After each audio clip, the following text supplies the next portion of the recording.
미국 사람 중에 매일 성경을 읽는 사람은 몇 프로일까?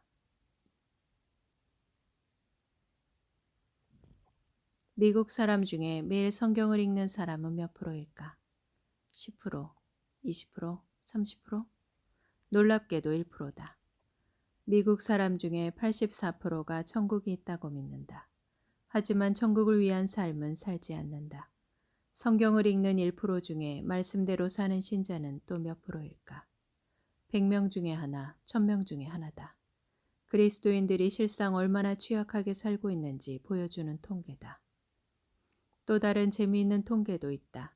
미국 여자들은 몇 프로가 자신의 외모를 바꾸기 원할까? 99%다. 1%만 자신의 외모에 만족한다.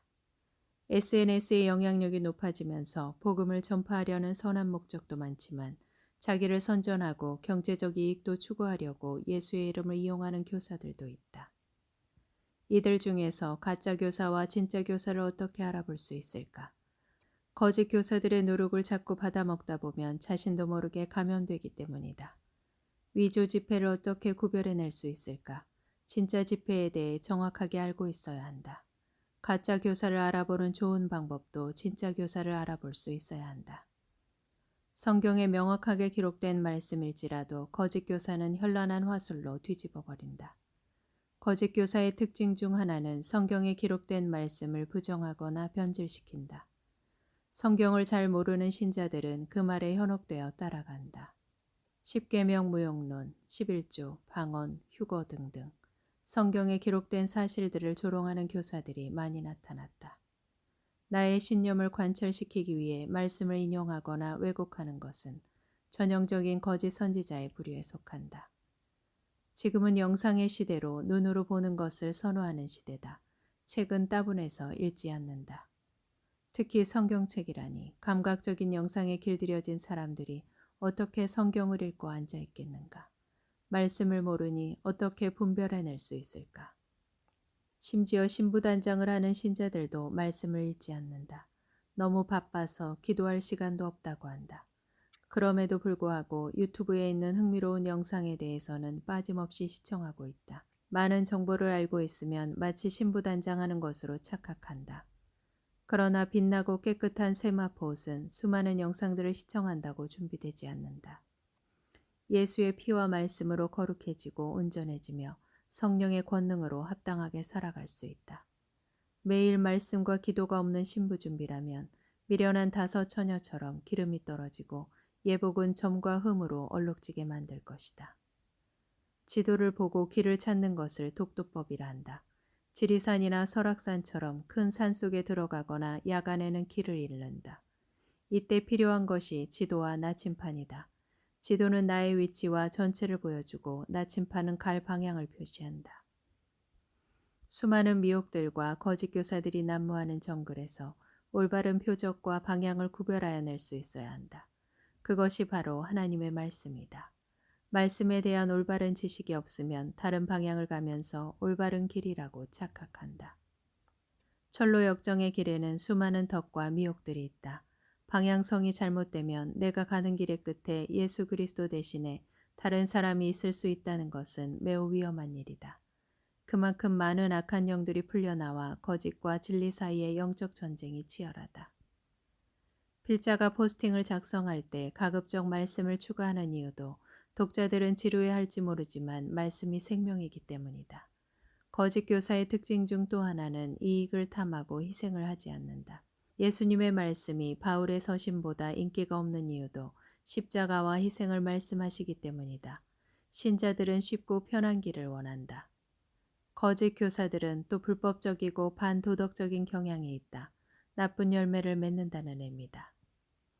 윤리적이고 도덕적인 삶에 대해 크게 강조를 하지 않거나 행위 구원으로 매도하거나 그 자신이 그렇게 살아도 괜찮다고 여긴다. 이들을 일컬어 불법을 행하는 자들이라 말한다. 그들은 또한 신자들이 듣고 싶어하는 축복과 소망의 조작된 메시지를 전한다. 예수께서는 육체적인 정욕을 방지하기 위해 극한 외과 수술을 처방하셨다. 내 눈이 금지된 것을 바라보며 범죄케 하거든 차라리 빼어버리라. 범죄로 인해 영혼의 파멸을 초래하는 것보다 유익하다. 만일 내 오른눈이 너로 실족하게 하거든 빼어내버리라.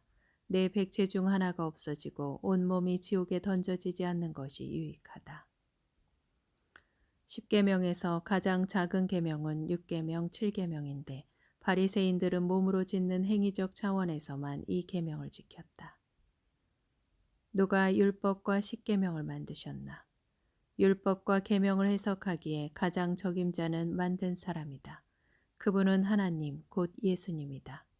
그분은 하나님의 말씀이시고 그분의 입에서는 좌우의 날성검이 나와 싸우신다. 예수께서는 이 계명들을 마음의 차원까지 확장하여 알려주셨다. 마음과 생각으로 음란하고 미워하는 것도 죄의 범주에 해당하는 것이라고 알게 하셨다. 만일 내 오른눈이 범죄하거든 빼어버려라. 만일 내 오른손이 범죄하거든 잘라버려라. 오른쪽은 의롭고 정당한 쪽이다. 만일 오른쪽의 자리를 떠나 범죄하면 그는 의인의 자리를 잃어버리게 되는 위험에 처한다. 위험이라 함은 지옥에 던져지는 것을 의미한다. 그들은 말씀을 읽지만 주님에 대해 모른다. 안심시키는 편한 거짓말에 사람들이 몰리고 불편한 진실에는 아멘도 하지 않는다.